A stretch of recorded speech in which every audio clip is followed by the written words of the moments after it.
우리가 벌써 마태복음 13장까지 왔습니다. 예수님께서 마태를 통하여서 우리에게 말씀하시면서 주님이 우리를 말씀으로 가르치시고 또 주님이 우리의 삶의 현장에서 가르치시고 주님이 그 복음을 전하는 현장에서도 계속해서 가르치신다는 것을 보게 됩니다. 그래서 먼저 산 높은 곳에서 주님은 말씀으로 부름받은 자들의 정체성이 어떤 것인지, 구원받은 자들이 어떤 자들인지를 쭉 말씀해 주셨습니다. 그리고 내려오셔서 귀신들이 들끓고 병과 악한 것들이 가득한 그들의 삶의 현장 속에서 또 부르신 주님이 어떤 분인지 우리에게 계속해서 말씀으로 가르쳐 주셨습니다. 그리고 이제 부름받은 자가 부르신 주님에 대하여 알게 되고 또한 보냄받은 자로서 세상 가운데 나갔을 때에 어떻게 해야 되는지, 보냄받은 자로서 어떤 삶을 살아야 되는지를 말씀하셨던 그분이 이제 그들을 보내심과 함께 그들과 함께 가셔서 말씀을 전하시고 복음을 드러내시고 사람들 앞에 자신을 드러내셨습니다. 우리는 11장, 12장을 통하여서 복음이신 예수 그리스도, 우리에게 생명을 주시려고 하시는 예수 그리스도, 하나님의 아들이신 예수 그리스도, 주권적이신 그분이 사람들 앞에 섰을 때에 사람들은 그분을 어떻게 대우하는지를 또한 살펴보았습니다. 그리고 오늘 13장이 시작되는데 여러분 한번 생각해 보십시오. 예수님이 나는 하나님의 아들이다 말씀하셨고 너희는 내가 부른 내 백성이라 말씀하셨습니다. 그리고 이제 내 나라가 시작되니 나와 함께 나아가서 복음을 전하자라고 해서 들뜬 마음을 가지고 세상 속에 나아가서 복음을 전하고 또 하나님과 함께 했습니다. 예수 그리스도와 함께 했어요. 그러나 우리가 본 것처럼 11장, 12장을 통하여서 이 세대는 주님 앞에 서 있는 그 사람들은 주님을 받아들이지 않았을 뿐만 아니라 오히려 배척하기도 하고 회개하지도 않았고 오히려 무시하기도 하고 조롱하기도 하여서 악하고 음란한 세대다라고 이렇게 결론을 짓고 지금 이제 제자들이 돌아온 거예요. 힘있게 우리 옆에 계신 분이 조금 사회에서 덕망이 있고 알아주는 그 정도가 아니라 하나님의 아들이에요. 그리고 하나님의 백성들 속에 복음을 들고 들어가서 이제 하나님 나라를 시작하겠다라고 힘있게 나갔는데 가보니까 반기는 자도 없고 오히려 죽이려고 하고 조롱하고 핍박하고 그렇게 하는 사람들 앞에 서니까 어땠겠습니까? 제자들의 마음. 도대체 하나님의 나라는 무엇인가? 하나님이 지금 복음을 전함으로 말미암아 하나님의 나라가 시작됐다라고 얘기하는데 그 나라는 도대체 뭐냐? 이런 생각이 들었지 않겠습니까? 그래서 이제 13장은 예수님께서 하나님의 나라, 천국, 이 땅 속에서 시작된 하나님의 나라가 어떠한지를 설명하고 있는 본문입니다. 그래서 13장 전체는요, 7가지 비유가 모아져 있어요. 7이라는 숫자는 언제나 완전을 뜻하죠. 그래서 이제 예수님께서는 이들이 돌아오고 난 이후에 그들 속에 있는 여러 가지 궁금증들과 고민들에 대하여 풀 수 있도록 7가지 완전한 비유를 통해서 하나님의 나라, 천국이 이 땅 속에서 어떻게 시작이 되고 또 어떤 과정을 거치며 또 어떤 결과로 나아갈 것인가에 대하여서 그 천국에 대한 시작, 그래서 씨 뿌리는 비유로부터 천국이 시작되는 것에부터 이야기하시면서 뭐 겨자씨 비유 그리고 누룩 비유 이런 것들을 통하여서 그 과정은 어떻게 진행되어져 가고 있고 또 마지막 결과는 어떻게 될 것인가 그물 비유를 통하여서 나중에 좋은 고기와 나쁜 고기를 나누는 이런 것들을 통하여서 하나님 나라가 이 땅 속에서 어떻게 시작되고 어떤 과정을 거쳐서 어떻게 결과가 되어질 것인가에 대하여 전체를 7가지 비유를 통해서 우리에게 소개해주고 있는 것이 바로 13장인 것입니다. 그래서 이제 13장에 우리는 오늘 첫 번째 비유, 씨 뿌리는 비유를 통해서 하나님 나라의 비밀, 특별히 그 시작과 그 확장이 어떻게 되는지를 살펴볼 텐데 먼저는 오늘 본문을 통해서 주님은 하나님의 나라, 천국, 이 땅 속에서 구원받은 백성들의 그 나라가 어떻게 시작되는지 그 특징이 먼저는 뭐냐면 하나님의 나라는 말씀을 통해 시작되고 또 확장된다라는 것을 우리에게 말씀해 주고 있습니다. 자, 3절 말씀 한번 읽어볼까요? 3절 읽습니다. 시작. 예수께서 씨를 뿌리는 자가 뿌리러 나가서, 자, 예수께서 비유로 여러 가지를 말씀하시는데 첫 번째 비유는 씨를 뿌리는 자가 뿌리러 나갔다 이렇게 이야기합니다. 여러분, 하나님의 나라를 시작하는 데 있어서 어떻게 시작되는가를 설명하고 있는 이 비유를 우리에게 주시면서 여러분 한번 생각해 보십시오. 어떤 나라든지 간에 그 나라를 시작하고 그 나라의 영역을 확정하려고 하면 뭘 가지고 있어야 됩니까? 수단을 가지고 있습니다. 대부분의 나라가 그들의 나라를 시작할 때 어떻게 합니까? 먼저 같은 뜻을 모은 사람들이 모여서 인력이 형성되겠죠. 그리고 큰 군사력을 필요로 할 것입니다. 그리고 큰 재력을 필요로 할 것입니다. 그러니까 나라를 시작하고 나라를 확장하는 수단은 힘이요, 권력이요, 돈이요, 사람의 숫자인 거예요. 그런데 지금 하나님은 뭐라고 이야기하시는 거니까 내 나라는 다르다라고 얘기해요. 힘이나 돈이나 사람이 아니라 말로서 시작된다, 말씀으로부터 시작된다 이렇게 이야기하는 것입니다. 아주 당황스러운 것입니다. 왜냐하면 이방 민족뿐만 아니라 이스라엘 백성들도 지금 누구를 기다리고 있어요? 메시아를 기다리고 있는데 자신의 나라를 부강하게 했고 자신의 나라를 세상 속에 우뚝 세웠던 다윗과 같은 메시아가 올 것이라고 기대하고 있었단 말입니다. 그러니까 다윗도 어떤 왕이었습니까? 사실은 다윗에게는 많은 사람들이 몰려들었고 또한 그들을 통하여서 용사들이 세워졌고 큰 군사력을 가지고서 다윗은 힘과 권력으로 나라를 일으켰던 힘 있는 장소였다는 말입니다. 그러니까 메시아가 오신다라고 기억하면서 그 나라가 다시 시작된다라고 했을 때 이스라엘 백성들과 제자들조차도 어떤 힘 있는 자가 와서 이 나라를 다윗처럼 세우겠구나. 그래서 다윗은 옆에 있던 모든 나라들을 복속시켰습니다. 그 당시에 결코 꺾지 못했던 블레셋을 다윗이 꺾었고 에돔, 모압, 암몬, 저 위에 아람까지 영향을 미치면서 다윗이라는 사람이 큰 군사력을 가지고 자기의 나라를 확장해 나가고 있었고 그리고 전쟁의 결과는 무엇입니까? 전리품인 거예요. 수많은 은금을 가지고 있었습니다. 그래서 그는 그의 아들에게 성전을 지을 모든 것들을 물려줄 만큼 힘있고 권력있고 돈 있는 자였습니다. 그러니까 지금 메시아를 기다리고 있었던 이스라엘 백성들과 지금 예수님과 함께하고 있는 제자들도 하나님의 나라가 시작됐다고 하니까 무엇인가 힘있고 전쟁을 통하여서 그것을 통해 나라를 확장할 줄 알았는데 예수님은 내 나라는 그렇게 시작되지 않는다라고 말씀하시면서 내 나라는 말씀을 통해 시작되고 확정된다라고 말하고 있는 거예요. 그러면서 나는 칼을 든 큰 다윗과 같은 장수라기보다는 하나님의 말씀을 든 씨 뿌리는 자요. 그 씨를 뿌리고 있다라고 말씀하고 있는 거예요. 그래서 하나님의 나라는 참으로 답답하게도 전도에 미련한 것으로부터 시작된다라는 것입니다.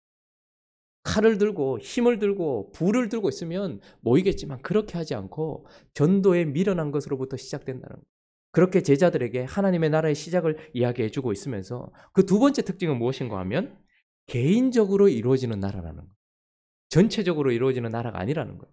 여러분 지금 우리는 이미 복음을 받으면서 내 아버지가 예수 믿는다고 내가 천국 가는 거 아니라는 걸 알아요. 내 부인이 예수 잘 믿었다고 나도 같이 따라갈 수 있다라고 생각하지 않는다는 걸 알아요. 그렇죠? 그러나 이스라엘 백성들은 달랐습니다. 이 당시에 이 사람들은 이미 선민이었어요. 세상의 많은 민족들은 다 이방인이고 그 가운데 자신들만 선민이었어요. 그래서 나라는 개인이 아니고 우리였습니다. 이스라엘 백성들은 자신 혼자 생각하지 않습니다.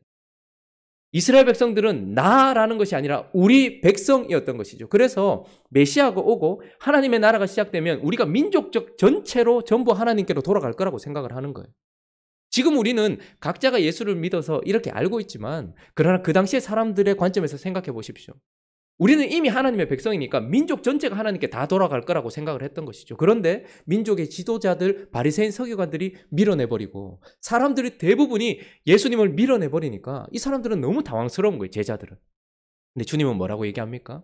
하나님의 나라는 어떤 한 사람이나 어떤 한 영역에 함께한 전체로 들어가는 것이 아니라 각 개인에게 달려있다라고 말씀하시면서 세 번째 특징은 바로 하나님의 나라는 각 개인이 하나님께 어떻게 반응하느냐에 따라서 시작이 된다라고 말씀하시는 거예요. 제자들은 가장 큰 고민에 빠졌을 것입니다. 왜냐하면 지금 자신과 함께 하고 있는 분이 하나님의 아들이에요. 그리고 그 하나님의 아들의 말씀은 그 옛날 천지를 창조하시던 하나님의 말씀이에요. 그런데 너무 당혹스러운 것은 하나님의 아들이 하나님의 말씀을 사람들에게 선포하고 있는데 사람들이 비웃고 사람들이 거부하고 사람들이 받아들이지 않고 있는 이 현실 앞에 딱 서면서 어떻게 이럴 수 있는가? 이분이 진짜 하나님이고 이분이 진짜 하나님이 보내신 메시아고 하나님의 나라가 지금 여기서 시작되었다라고 한다면 어떻게 사람들이 받아들이지 않을 수 있는가라고 생각하면서 받아들이지 않는 세상 속에서 복음을 전했다가 돌아온 그들이 마음에 가장 많은 고민은 이것이었을 겁니다. 왜 사람들이 하나님의 말씀을 받아들이지 않지? 그리고 왜 예수님은 그런 사람들을 그냥 내버려 두신 채 피하듯 돌아오셨지? 이런 마음이 가장 많이 들었을 것입니다. 여러분, 복음을 전하면 제일 많이 드는 생각이 이런 것들 아닙니까? 내가 기도가 부족했나? 뭐 이런 생각을 하면서 왜 말씀이 먹히지 않지? 이렇게 생각합니다. 그 가운데 밑에 저변에 깔려 있는 것은 이분이 하나님이고 이 말씀이 하나님의 말씀인데 라는 것이. 그래서 대부분의 종교들을 보면 우리나라가 5,000년의 샤머니즘입니다. 왜 샤머니즘이 좋으냐 하면 나와 상관없이 효력을 볼 수 있는 종교이기 때문에 그래요. 무슨 말인가 하면 내 마음이 변화되지 않아도 내가 이 부정만 들고 있으면 그 점쟁이가 준 부정만 들고 있으면 효력이 나타나는 거예요. 내가 마음이 변하지 않아도 그가 가르쳐준 그 주문을 외우면 내게 그 능력이 나타나는 거예요. 그렇게 내가 상관없이 저 능력 있는 존재가 내게 준 그 방편만 있으면 내게 안전함이 온다라는 거예요. 그래서 주문을 외우든 부적을 외우든 내 마음과 상관없이 나는 그것만 들고 있으면 저 능력 있는 존재로 말미암아서 그 능력이 나타난다는 거예요. 그런데 하나님의 복음은 하나님이 능력 있고 하나님의 능력이 있으신 말씀이 선포된다 할지라도 그것을 받는 자의 마음에 달려있다라고 이야기를 하고 있는 거예요. 그가 반응하지 않는다면, 하나님의 말씀에 반응하지 않고 그가 하나님의 말씀에 무릎 꿇지 않는다면 그에게는 하나님의 나라가 시작되지 않는다라고 이야기를 해주고 있으면서 하나님의 나라의 시작은 그 사람의 반응에 책임이 있다라고 말씀하고 있는 것입니다. 그래서 제자들은 지금 복음을 전하고 패배감에 찬 채 돌아와 앉아 있었을 것입니다. 그런데 주님은 그들에게 이 비유를 통해서 결국은 무슨 말씀을 하시는 겁니까? 너희가 생각하는 것과 다른 나의 나라는 하나님의 말씀에 의하여서 시작이 되고 확장될 뿐만 아니라 민족적인 어떤 통합체가 아니라 각 개인이 그리고 그 말씀에 어떻게 반응했느냐에 따라서 그 사람에게 천국이 시작되기도 하고 그렇지 않기도 하다라고 하나님의 나라에 대해서 말씀해 주고 계시는 것입니다. 자, 그러면 이 비유를 들은 제자들에게 주님은 어떤 반응을 요구하셨을까요? 하나님의 나라는 전도에 미련한 것으로부터 시작되고 각 개인이 하나님의 말씀에 반응하여 회개한 사람에게 시작된다라고 하는 이 비유를 통하여서 제자들은 어떤 교훈을 받으려고 받았으면 하고 주님께서 말씀하셨을까요? 도대체 이 교훈은 무엇을 우리에게 요구하는 것인가? 결국 이 교훈을 통해서 주님은 첫 번째 제자들에게 낙심하지 말라라고 말씀하시는 거예요. 한번 생각해 보십시오. 제자들이 예수님과 함께 복음을 전했어요. 어떤 사람들은 배척하더라고요. 근데 어떤 사람들은 회개하지 않고 무반응을 보이더니 조롱하면서 혜택은 누리고 무릎은 꿇지 않더라고요. 근데 어떤 사람들은 속으로 예수 저거 죽여야 되겠다라고 생각하면서 무시하더라고요. 그런데 어떤 사람들은 이제 민족의 지도자들이 대치를 하면서 대적을 하면서 일어나고 표적 보여주면 믿을게 라고 이야기하면서 예수님을 완전히 깔아뭉개버리는 그런 상황 속에서 제자들은 아주 패배감에 찼을 것입니다. 그런데 이 비유를 통해서 주님은 무슨 말씀을 하고 싶으신 겁니까?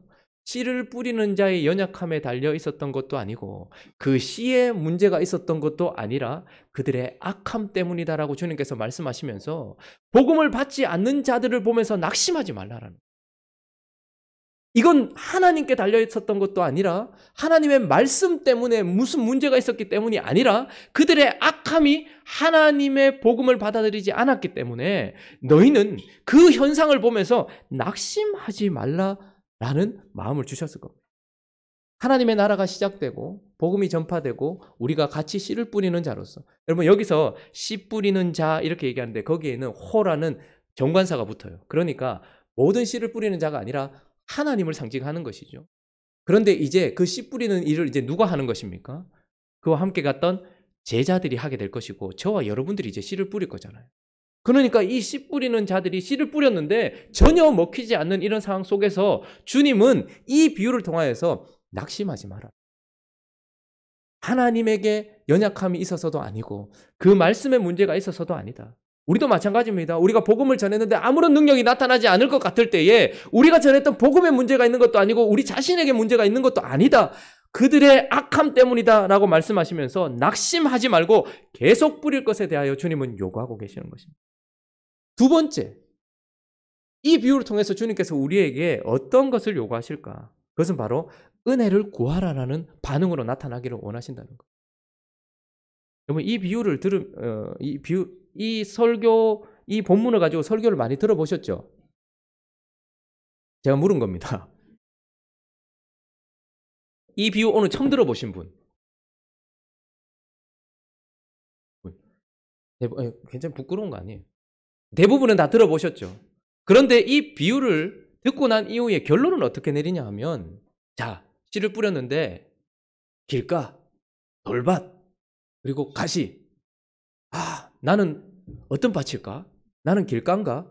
나는 가시밭인가? 나는 돌짝밭인가?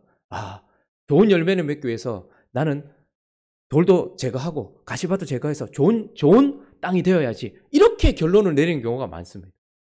혹은 다른 이들을 바라보면서 저 인간은 어떤 밭일까? 내 남편은 어떤 밭일까? 돌짝, 완전히 돌짝이다. 길가, 가시밭이다. 이렇게 결론을 내리면서 주여, 네 정신 똑바로 차려라.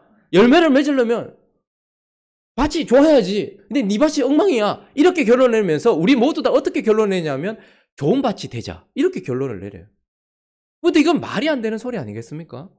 여러분, 우리가 본인이, 그리고 여기 앉아 계신 저와 여러분이 스스로가 하나님 앞에 좋은 밭이 되고 돌을 제거하고 가시를 제거한다고 하나님의 나라가 시작이 되는 것입니까? 하나님의 나라가 나의 열심과 노력과 나의 어떤 애씀으로 말미암아서 시작되냐는 말입니다.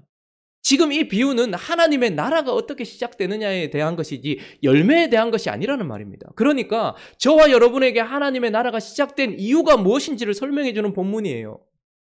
그 시작을 저와 여러분이 노력해서 내가 좋은 밭이 되었기 때문에 시작되었다고 말한다면 그만큼 교만한 사람이 어디 있겠습니까? 그러면 구원은 내가 이룬 것 아닙니까? 절대 그런 말씀이 아니지 않습니까? 뿐만 아니라 지금 이것은 밭의 비유가 아니라 씨 뿌리는 비유입니다. 씨를 뿌리는 자에게 교훈을 주고 있단 말입니다. 그러므로 밭이 스스로 어떻게 좋은 밭이 될 수 있습니까? 네가 돌짝밭이네. 돌을 제거해라. 네가 길가네. 갈아엎어라. 네가 가시밭이네. 가시를 제거해라. 어떻게 밭을 어떻게 그렇게 할 수 있냐는 말이에요. 그러니까 이 비유는 무엇입니까? 말씀이 뿌려지기 전 어떤 밭의 역사가 일어났다면 그 말씀이 뿌려지기 전 하나님의 은혜의 역사가 있었다는 것을 우리에게 보여주는 것입니다. 우리 모두가 길가였어요. 우리 모두가 돌짝밭입니다. 우리 모두가 가시밭이에요.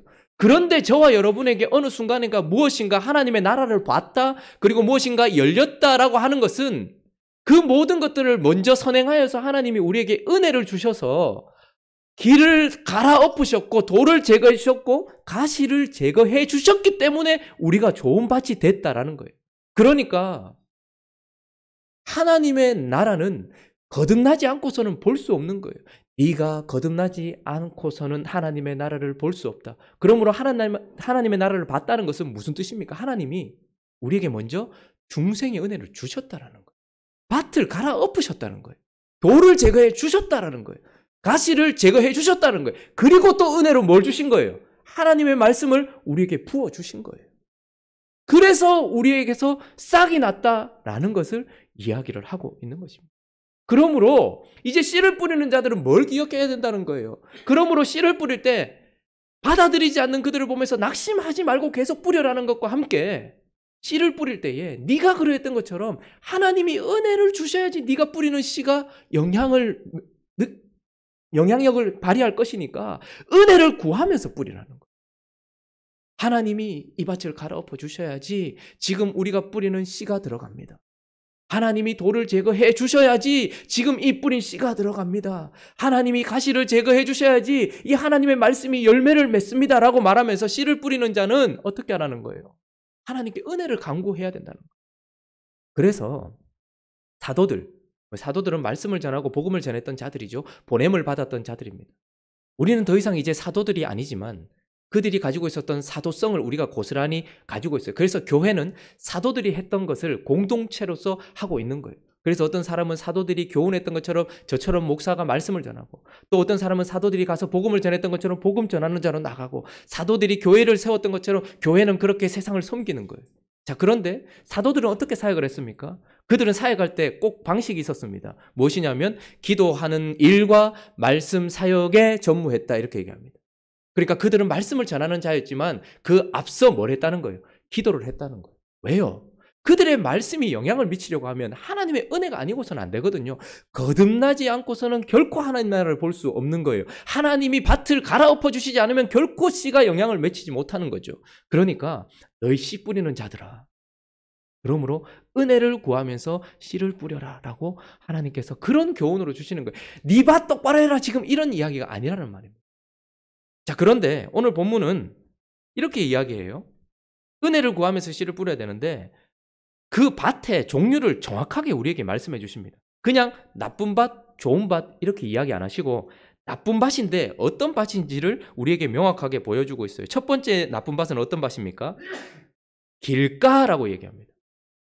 어떻게 해서 길가입니까? 길은 지금도 그렇지만 사람이 내는 거죠. 근데 예전에는 길을 어떻게 낼까요? 많은 사람들이 다니면 그곳이 길이 되는 거예요. 그러니까 많은 사람들이 밟았으니 그 땅은 어떨까요? 딱딱하게 굳어 있는 거예요. 그러니 딱딱하게 굳어진 땅에 씨가 떨어지면 들어갈까요? 안 들어갈까요? 안 들어가는 거예요. 그러니까 전혀 다른 것들이 영향을 미치지 못하는 딱딱한, 이것은 어떻게 보면 그 마음에 지적인 교만, 그 위에 기반을 둔 사람들을 뜻하는 것입니다. 길가는 전혀 어떤 것도 받아들이지 않으려고 하는 교만한 지적인 생각 위에 서 있는 사람들을 상징하기도 합니다. 그래서요, 그런 사람들은 다른 이들이 말을 해도, 부모가 말을 해도 듣지 않습니다. 왜냐하면 내 생각이 정확하거든요.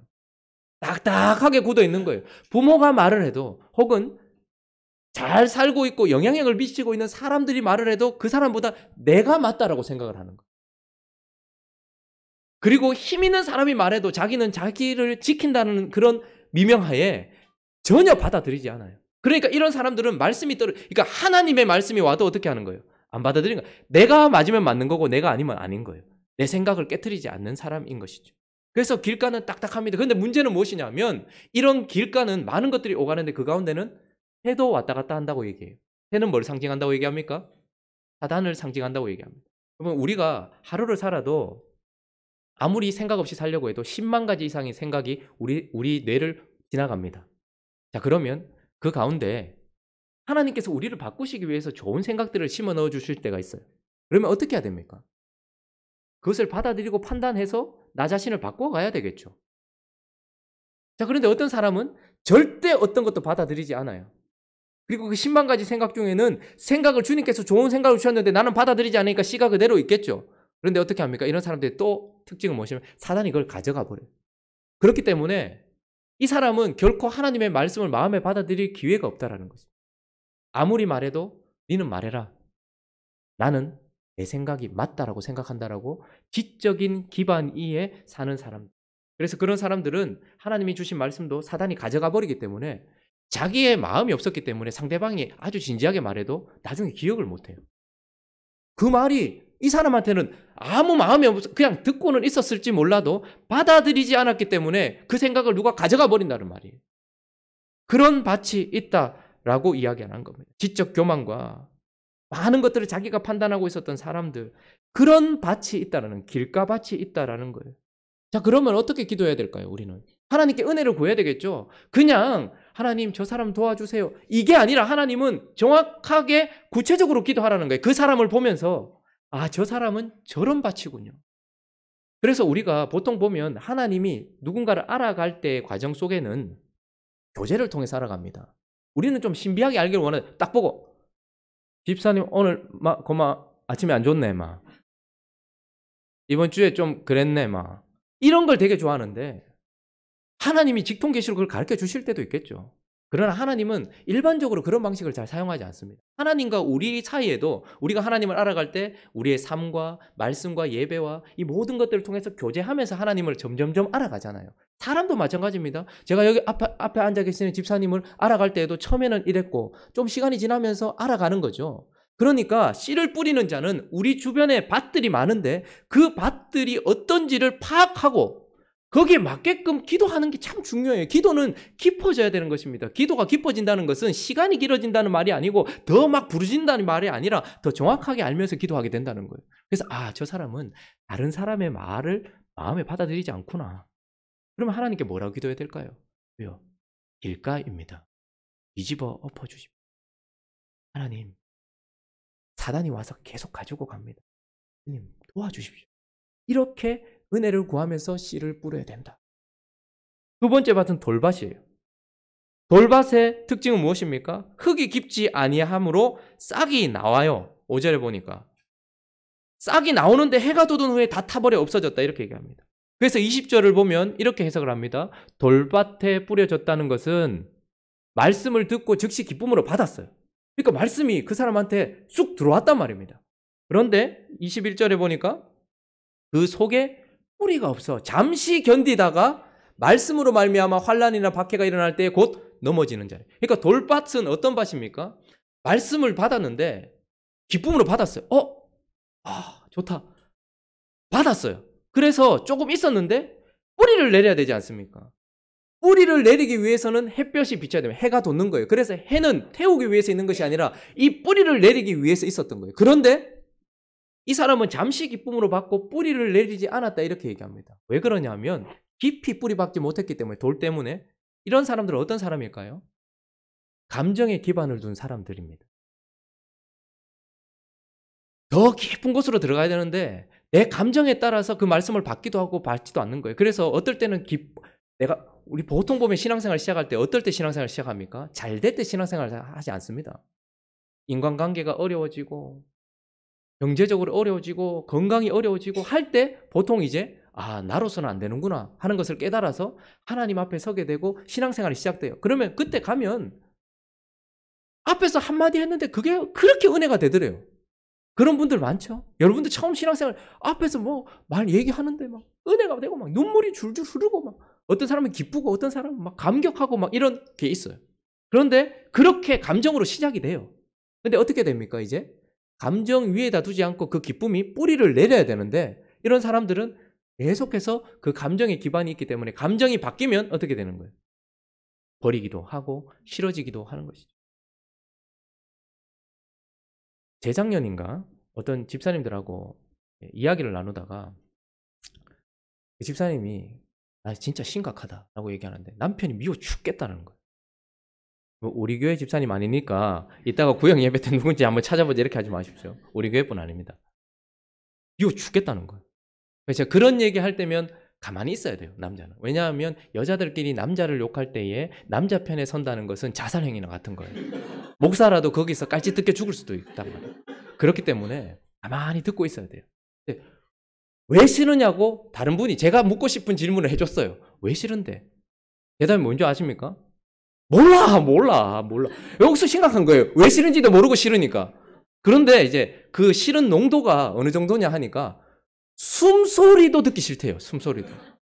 방에 있는데 숨소리가 들리더래요. 근데 그분은 살겠다고 숨을 쉬는데 그 숨소리조차 듣기 싫다고 얘기하니까 얼마나 심각합니까?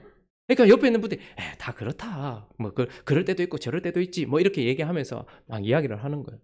그런데 이분들이 이제 쭉 얘기를 하다가 이제 제가 타이밍이 이제 들어가야 되겠다 싶은 타이밍이어서 그래서 왜 그렇게 싫은지도 모르겠고 그 뭐 숨을 안 쉴 수는 없는 건데 연애하셨어요? 중매하셨어요? 연애하셨다. 연애를 꽤 하셨더라고요. 뭐가 좋으셨는데 이렇게 얘기하니까 그 좋았던 것을 기억하고 있는 것 같아요. 그러면서 약간 그 얼굴이 약간 펴져요. 그러면서 이것도 좋았고 저것도 좋았고 뭐 제가 볼 때는 전혀 장점이 아닌데 그분은 그게 장점이에요. 그러니까 그분의 감정을 터치했던 부분들이었어요. 그렇게 사랑이 시작됐겠죠. 근데 지금 안 그래요. 그러니까 그렇다는 거예요. 지금도 여전히 그렇다는 거예요. 그런데 그게 지금은 싫다라는 거예요. 왜 그런지 모르겠는데 그게 싫대요. 그래서 제가 여기서 이제 조심스럽게 다가가야 돼요. 그래서 말씀드립니다. 남편이 바뀐 게 아니고 아내가 바뀌었네요. 그리고 아내도 바뀐 게 아니라 사랑이 바뀐 게 아니라 감정이 바뀌었네요. 그래서 하나님이 우리를 시작할 때에 결혼이라는 약속에서 하는 겁니다. 이렇게 이제 들어가는 거예요. 보세요.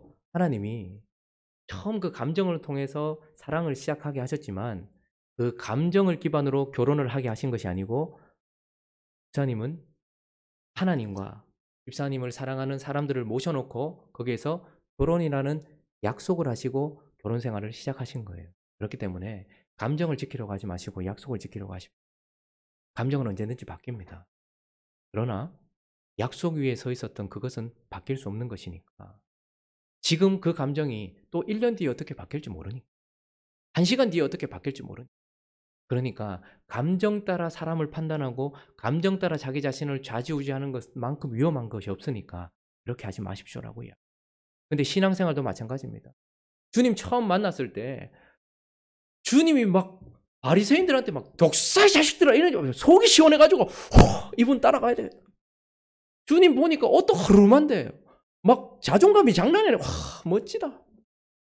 여우도 굴이 있고 애들도 자기 둥지가 있지만 나는 머리 들고 와 멋지다.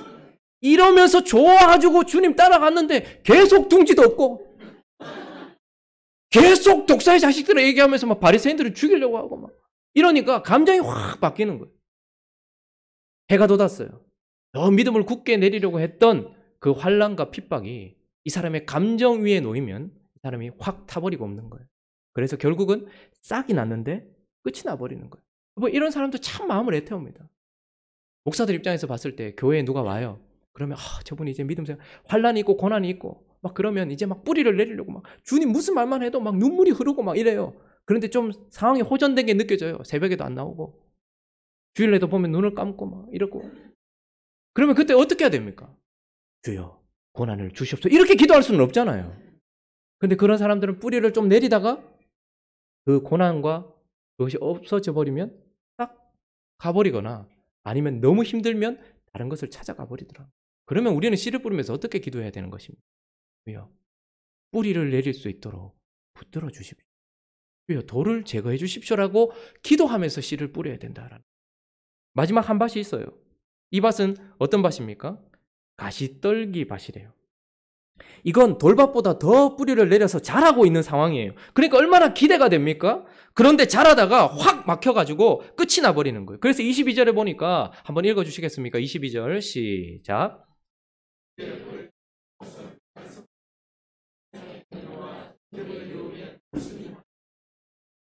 말씀을 들으나 세상의 염려, 여기서 말하는 것은 걱정되는 걸 얘기하는 것이 아니라 세상의 염려예요. 그러니까 영적이고 하늘에 관한 것을 묵상하고 생각하는 것이 아니라 오직 이 땅에 있는 것만 생각하는 거예요. 무엇을 먹을까, 무엇을 입을까, 무엇을 마실까, 뭐 어떻게 하면 더 잘 살까. 거기다가 세상의 염려뿐만 아니라 재물의 유혹, 어떻게 하면 돈을 더 벌까, 어떻게 하면 좀 더 큰 차를 탈까, 어떻게 하면 좀 더 넓은 집에 살까, 오직 이런 것만 있는 거예요. 그러니까 말씀의 뿌리를 내려서 어느 정도 자라고 있는데 이 사람의 목표는 이제 하늘을 향해 가지 않고 이 축복으로 말미암아 이 땅에서 어떻게 살지를 두고 있는, 그러니까 이런 사람들은 세상의 기반을 두고서 신앙생활을 하고 있는 사람. 지적인 기반을 두고 있든지 정적인 마음의 기반을 두고 있든지 세상의 기반을 두고 있든지 결국은 이 사람들은 그것에 막혀서 내 속에서 올라오는 이 가시로 말미암아서 이 모든 것들이 막혀버리고 끝이 나는 거예요. 그래서 어떻게 하는 거예요? 우리는 하나님 앞에서 씨를 뿌릴 때 어떻게 뿌려야 되는 거예요? 하나님 이 사람에게 은혜 주십시오라는 은혜를 구해야 되겠지만 더 구체적으로 더 간절하게 주여 밭을 갈아야 할 사람입니다. 주님 갈아주십시오. 내가 낙심치 않고 씨를 뿌릴 테니 주님은 갈아주십시오. 주님의 은혜 위에 나의 사역이 역사할 것이니 주님의 은혜 위에 할 수 있도록 주여 은혜를 부어주십시오. 주여 저 사람의 감정에 좌지우지 되지 않고 뿌리를 내릴 수 있도록 도와주십시오. 돌을 제거해 주십시오. 주여 세상의 욕심, 세상의 걱정, 이 세상의 뿌리를 내리지 않도록 주께서 도와주십시오라고 기도하면서 뿌려야 된다라고 말씀하고 있는 거예요. 그러니까 이 교훈을 통해서 주님은 낙심치 말고 계속 뿌려라. 뿐만 아니라 더욱 은혜를 구하면서 기도하면서 뿌려라. 그리고 마지막으로 한 가지 더 기억해야 될 것. 주님께서 우리에게 요구하시는 것이 무엇인가 하면 하나님께 감사하면서 일을 해야 된다는 거예요. 얼마나 감사한 일입니까? 아까도 말씀드렸듯이 저와 여러분들은 태어나면서부터 좋은 밭이었습니까? 결코 그렇지 않습니다. 의인은 없나니 하나도 없어요. 누구든 돌밭이었든지 길가였든지 아니면 가시밭이었을 겁니다. 그런데 지금 우리는 씨를 뿌리는 자로 그리고 하나님 앞에 서 있는 자로 여기 서 있다는 것은 무슨 말입니까? 내 인생에 먼저 찾아오셔서 나의 밭을 갈아엎어 주시고 은혜를 주신 하나님 때문이다라는 것을 기억해야 된다는 거예요. 누군가가 은혜를 입어서 지금 저와 여러분들이 하나님의 나라를 보게 되고 하나님을 알게 되고 하나님을 사랑하게 되고 열매를 맺어가고 있는 이 과정 속에 있는 자체가 우리의 열심 때문에 시작된 것이 아니다라는 것으로 말미암아 오히려 복음을 전하고 씨를 뿌리는 자들은 그것을 통하여서 어떻게 해요? 하나님께 감사하게 되는 거예요. 주님께 감사하게 되는 것이죠. 그래서 아까 전에 이 천국이 시작될 때에는 받아들이지 않는 사람들의 책임입니다. 그들이 하나님의 말씀을 받아들이지 않았기 때문에 그들이 결국은 복음 앞에 서지 못했고 결국은 하나님 나라에 들어오지 못했어요. 그러나 누군가가 하나님 나라에 들어와 있다면 이것은 밭을 갈아주신 하나님의 책임인 것이죠. 누구도 하나님 앞에서 내가 이랬잖아요 라고 말할 수 없는 거예요. 그러므로 씨를 뿌리는 자는 하나님 앞에서 낙심하지 말고 계속 뿌리되 기도하면서 구체적으로 기도하면서 씨를 뿌리고 그리고 지금 받아들이지 않는 사람들을 향해 높은 마음을 가지거나 스스로가 이 자리에 있다는 것에 대하여 교만한 마음이 아니라 언제나 겸손하며 감사하는 마음으로 씨를 뿌려야 된다라는 결론을 주시려고 사실은 이 비유를 우리에게 주신 것입니다. 자, 이제 낭망하고 실망한 제자들이 주님 앞에 이 비유를 들었을 거예요. 세상 앞에 나가봤더니 받아들이지 않는 사람도 많고 또 오히려 주님을 죽이려고 하고 대적하고 싫어하는 이런 상황들 속에서 아무 영향가 없는 것 같은 이 일에 내 자신을 진짜 드려야 되나? 이런 낭망되었던 자들에게 이 비유는 아마 기쁨으로 다가왔을 것입니다. 어떤 기쁨이 있었겠습니까? 먼저는 비유로 말씀하시잖아요. 그러면서 비유로 말씀하시는 이유를 우리에게 이야기해 주고 있어요. 왜 비유로 말씀하십니까? 10절에 보면 제자들이 예수께 나와 이르되 어찌하여 그들에게 비유로 말씀하시나이까? 대답하여 이르시되 천국의 비밀을 아는 것이 너희에게는 허락되었으나 그들에게는 아니 되었나니 무릇 있는 자는 받아 넉넉하게 되되 없는 자는 그것 또한 빼앗기리라 이야기를 해요. 이 말은 무슨 말입니까? 지금 씨를 뿌리는 비유를 듣고 있는 자기 자신들이 주님의 특별한 은혜를 받아 구원받은 백성이 되었다라는 것을 비유를 통해서 알게 되는 거예요. 그래서 비유는 두 가지 일을 함께 합니다. 더 명확하게 드러내거나 숨기거나. 그래서 비유를 통해서 하나님의 백성들은 더 명확하게 보게 돼요. 씨 뿌리는 비유를 통해서 왜 저 사람들은 받아들이지 않았고 왜 하나님 나라는 이렇게 시작되고 하나님은 어떤 일을 하고 계시는구나 더 명확하게 보게 돼요. 그러나 하나님께 거역했던 자들에게는 이 말이 무슨 말인지 도저히 알지 못하고 더 숨겨지는 것이죠. 그런데 자기에게 지금 더 명확하게 들려지고 있는 이 말씀 때문에 제자들은 아마 깊었을 것입니다. 뿐만 아니라 지금 예수님께서 비유로 말씀하시는데 농업과 관련된 이야기가 3개예요. 뭐 씨를 뿌린다든지 뭐. 그리고 어업과 관련된 게 2개예요. 7개라고 했죠. 자, 그러면 농업과 관련된 거 3개, 어업과 관련된 거 2개, 그리고 일상과 관련된 거 각각 1개 이렇게 했어요. 7개예요. 그러니까 이들은 지금 비유를 통해서 자기들의 삶 속에 눈만 돌려도 볼 수 있는 그런 것들을 통하여 하나님의 말씀을 깨달아서 씨를 뿌릴 때마다 낭망될 때마다 밭이 널려 있거든요. 그걸 볼 때마다 하나님의 말씀이 기억나서 기뻤을 것입니다. 주님이 이렇게 말씀하셨지. 주님이 저렇게 말씀하셨지. 내가 절대 잃어버리지 않도록 하나님께서는 내 삶에 가장 가까이 있는 비유들을 통해서 내게 말씀을 심어주셔서 나를 기쁘게 하시는 분이라는 거예요. 그런데 가장 기쁨은 무엇이었을까요? 이 비유를 통해서 그들의 시각이 바뀌었을 겁니다. 지금 그들은 낭망하고 돌아왔어요. 안 듣는 사람들이 훨씬 많았거든요. 근데 비유도 보니까 그들은 비유를 듣기 전에는 보니까 3개 밭은 안 좋고 1개 밭은 좋네. 엉망이네. 이렇게 생각했을지 몰라요. 그러나 이 비유를 통해서 사실 결국 무엇을 알게 되는 것입니까? 밭이 4개입니까? 밭은 6개입니다. 길가밭, 돌짝밭, 그리고 가시밭, 그리고 100배밭, 60배밭, 30배. 밭은 6개.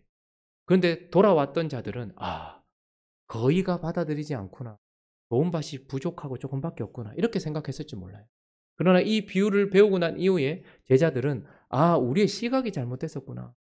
좋은 밭인데 그냥 좋은 밭이 아니라 최저로 좋아도 30배 이상의 열매를 맺고 있는 밭, 그리고 60배 밭, 그리고 100배 밭. 그래서 이제 이들은 이 비유를 듣고 난 이후에 씨를 뿌릴 때에 무엇에 집중하게 되었을까요? 사람은 무엇을 보느냐에 따라서 그것을 정의 내립니다. 제가 우리 유나와 주아를 데리고 이렇게 한 번씩 이렇게 뭐 주말에나 이렇게 놀러 나가요. 그러면 둘이 같이 놀게 하기가 참 힘들고 하나는 남자고 하나는 여자잖아요. 그래도 어쨌든 이렇게 갑니다. 그러면 주아하고 축구를 해요. 그리고 유나는 거기서 이렇게 막 아기자기하게 이렇게 놀아요. 그리고 갔다 오고 나면 물어요. 어디 갔다 왔어? 이렇게 물으면 유나는 곳에서 꽃을 봤거든요. 그래서 꽃밭에 갔다 왔다고 유나는 얘기해요. 주한은 뭐라고 얘기할까요? 축구를 했기 때문에 운동장에 갔다 왔다라고 얘기해요. 저는 뭐라고 얘기할까요? 노동을 하고 왔다. 이렇게 이제 풀밭이었다. 이렇게 얘기를 해요. 저는. 그 사람이 뭘 보느냐에 따라서 그곳을 그렇게 정의 내립니다. 제자들은 복음을 전하고 그것을 받아들이지 않는 그런 밭을 보고서 아, 세상은 이라고 생각했을지 모르겠지만 이 비유를 통해서 우리가 보게 되는 것은 무엇입니까? 아, 세상은 지금 최소한 30배 이상의 결실을 맺고 있는 더 많은 세계와 세계의 밭이 있고 이 밭은 지금 더 역사하고 있는 놀라운 현장이구나 라는 것을 깨달으면서 기쁨으로 나가게 되는 거예요. 그래서 이 비유를 통해서 주님은 결국은 제자들에게 기쁨을 주셔서 하나님 나라의 시작이 이러하고 하나님 나라의 역사가 이러하다라고 말씀하시면서 그들을 일으켜 세워주고 있는 것입니다. 오늘 이 아침에 이제 행복한 우리 교회는 우리 자신을 다져야 되겠죠. 그러나 우리 또한 사도성을 가지고 있는 그때의 예수님께서 그때의 사도들이 했던 고스란히 같은 일을 해야 될 사람들입니다. 우리는 이제 우리의 삶의 현장에서 씨를 뿌려야 될 것이고 하나님의 나라가 계속 우리와 함께 확장되어져 가고 있어요. 사람들을 놀래킬 만한 힘이나 사람들이 혹할 만한 어떤 유혹적인 것으로 복음의 능력이 나타나지 않습니다. 우리는 선전이 아니라 말씀을 선포해서 하나님의 나라를 전도에 미련한 것으로 시작할 뿐만 아니라 기쁨으로 일을 감당해야 합니다. 우리의 시각을 바꾸고 주님이 말씀하시는 대로 따라가서 행복한 우리 교회가 주님의 나라를 확장하고 시작하는 그런 놀라운 현장 가운데서 하나님을 기쁘시게 하는 행복한 우리 교회 되시기를 예수 그리스도의 이름으로 축원합니다. 우리 같이 한번 찬양하고 기도하겠습니다. 말씀을 생각하시면서 가사 하나하나를 씹으면서 한번 찬양하죠.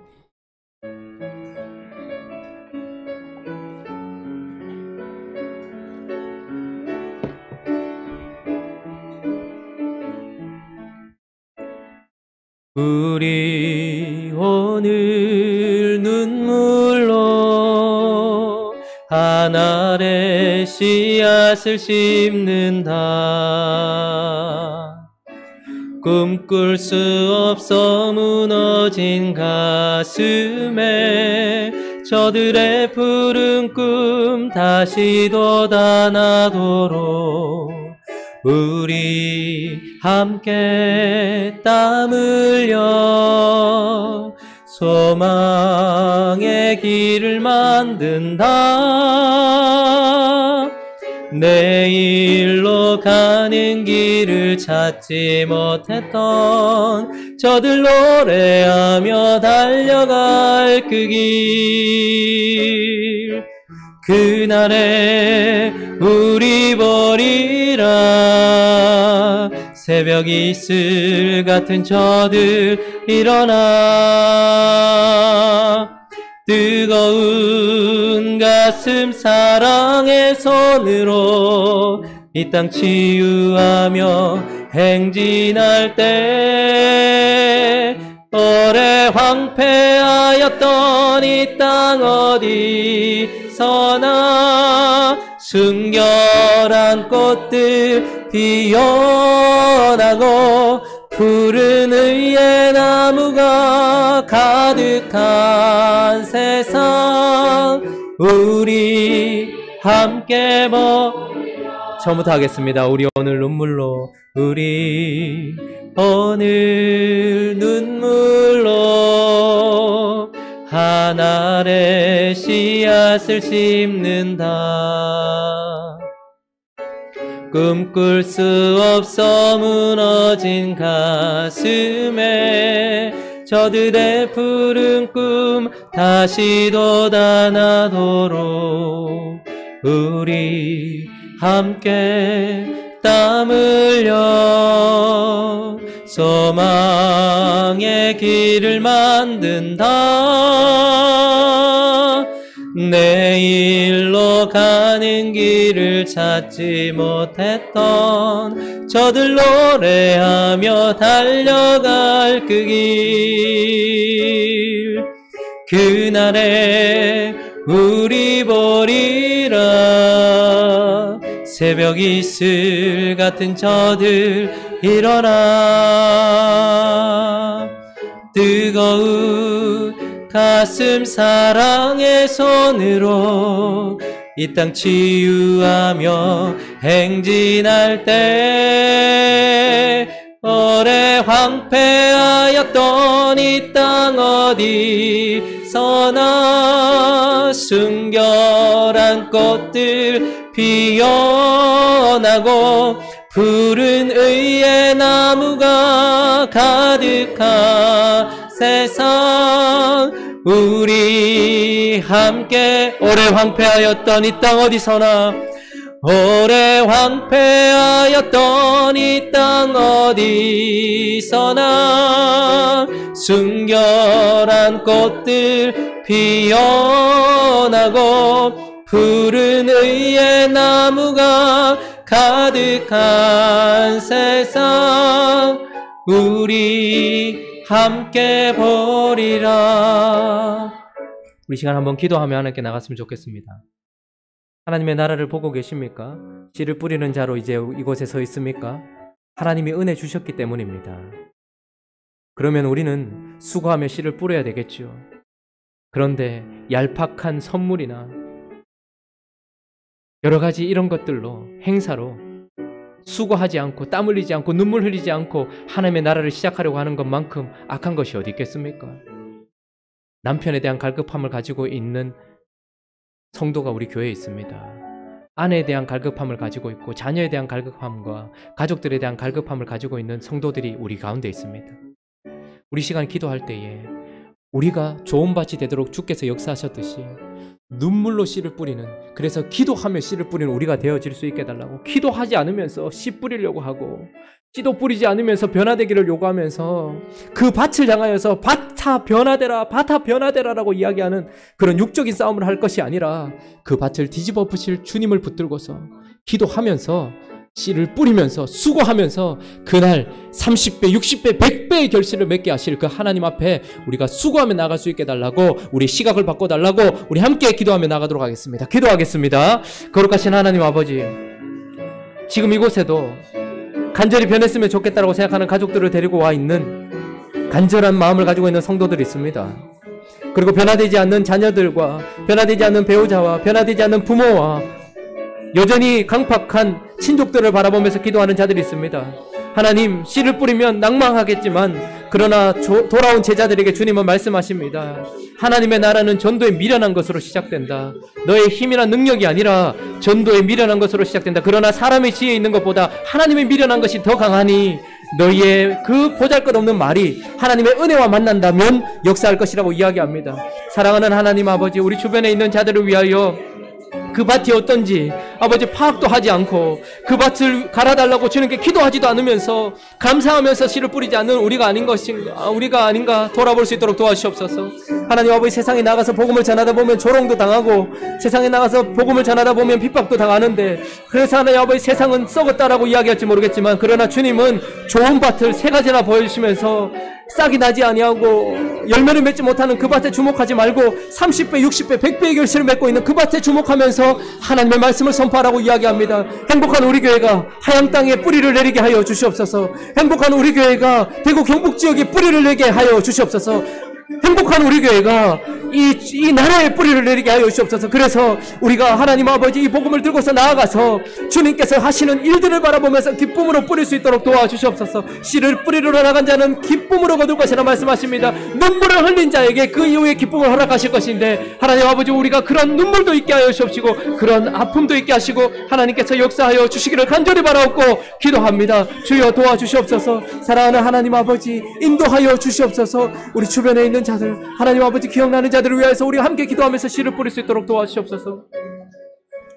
우리 시간 한 가지만 더 기도하겠습니다. 먼저 자기 자신을 위해 기도할 때에 나는 내 주변에 있는 밭을 돌아보고는 있는 것인지, 이분이 길가인지, 이 사람이 돌밭인지, 이 사람이 가시밭인지 돌아보면서 씨를 뿌리고 있는지, 낙심하지 않고 계속 뿌리고 있는지, 은혜를 구하면서 기도하면서 뿌리고 있는지, 그리고 뿌릴 때마다 나를 변화시켜 주신 하나님께 감사하며 뿌리고 있는지 우리 자신을 돌아봤으면 좋겠고, 또 한 가지는 우리 주변에 지금 생각나는 사람들을 위해서 기도했으면 좋겠습니다. 우리는 결코 그들을 바꿀 수 없습니다. 그러나 하나님은 반드시 그들을 바꿀 수 있습니다. 우리가 눈물을 흘리면서 하나님께서 하실 일을 바라보며 기쁨으로 이 씨를 뿌린다면 반드시 기쁨으로 거둘 것입니다. 그 사람을 위해서도 우리 나 자신과 지금 떠오르는 그 사람을 위해서 다시 한번 기도하며 나가도록 하겠습니다. 기도하겠습니다. 거룩하신 하나님 아버지, 우리 자신을 돌아봅니다. 씨 뿌리는 비유를 보면서 하나님 낭망하지 말라고 말씀하십니다. 그리고 은혜를 구하면서 뿌리라고 말씀하십니다. 주님, 그리고 구체적으로 기도하면서 뿌리라고 말씀하십니다. 그리고 뿌릴 때마다 나를 바꾸신 하나님께 감사하면서 뿌리라고 말씀하십니다. 주여, 나는 이런 씨 뿌리는 자가 되게 하여 주시옵소서. 행복한 우리 교회가 그렇게 씨를 뿌리는 자가 되게 하여 주시옵소서. 그래서 하나님을 기뻐하며 하나님을 기쁘시게 하는 행복한 우리 교회 되어질 수 있도록 도와주시옵소서. 하나님 아버지, 지금 이 순간 떠오르는 사람들이 있습니다. 주여, 우리는 그의 밭을 갈아엎을 수도 없고 그 밭에 있는 돌을 제거할 수도 없습니다. 그 밭에 자라고 있는 가시를 어떻게 할 수 없습니다. 그러나 우리는 씨를 뿌리면서 이제 구합니다. 하나님, 돌을 제거하여 주십시오. 하나님, 그 가시를 제거하여 주십시오. 하나님, 그 밭을 갈아엎어 주십시오. 딱딱하게 굳어있는 그곳에 이른비를 내리셔서 갈아엎어 주십시오. 그래서 하나님 아버지, 그곳에 씨가 심겨질 수 있도록 주께서 역사하여 주옵시고 은혜를 베풀어 주시기를 원하오니 도와주시옵소서. 그래서 행복한 우리 교회는 하나님 아버지 나라를 시작하며 확장해 나가는 그런 씨 뿌리는 교회가 되어질 수 있도록 주께서 인도하여 주시옵시고 하나님과 함께 동행하는 그런 행복한 우리 교회 되어질 수 있도록 도와주시옵소서. 하나님께서 함께하여 주시고 역사하여 주시옵소서. 그래서 우리를 통하여서 하나님의 나라가 확장되어질 수 있도록 인도하여 주시옵소서. 사랑하는 하나님, 참으로 답답합니다. 능력 있고 힘 있으신 전능하신 하나님이 힘도 아니요 능도 아니라 전도에 미련한 것으로 하나님의 나라를 시작하신다니, 그리고 그분과 함께 동행함이 참으로 답답합니다. 그러나 하나님은 우리에게 말씀하십니다. 내 나라는 하늘에 속한 나라며 인격적인 나라며 말씀을 통하여서 시작되는 나라며 각 개인이 반응하는 것에 따라서 나타나는 나라다라고 말씀하시니, 우리가 이제 그 하나님 앞에서 그 나라를 바라보면서 그 말씀대로 사역할 수 있기를 소망합니다. 주님, 낙심치 말라 말씀하십니다. 예, 우리가 계속 씨를 뿌리겠습니다. 은혜를 구하면서 기도의 눈물, 너희는 씨만 뿌리지 말고 눈물을 뿌리면서 씨를 뿌려라고 말씀하시는 그분 앞에 우리가 더 기도하겠습니다. 그리고 그들을 바라보면서 더 구체적으로 기도하겠습니다. 그리고 우리를 바꾸신 주님을 기억하면서 늘 감사하면서 그렇게 씨를 뿌리겠습니다. 행복한 우리 교회가 예수님이 그렇게 씨를 들고 뿌리셨던 것처럼, 사도들이 그렇게 씨를 들고 뿌렸던 것처럼 이곳에 우리의 삶에 씨 뿌리는 자로 살아가기를 소원하오니 함께하여 주시옵시고 30배, 60배, 100배의 결실을 맺는 밭을 보면서 기쁨으로 단을 거두는 행복한 우리 교회 되게 하여 주시옵소서. 감사합니다. 우리 주 예수 그리스도의 이름으로 기도드립니다.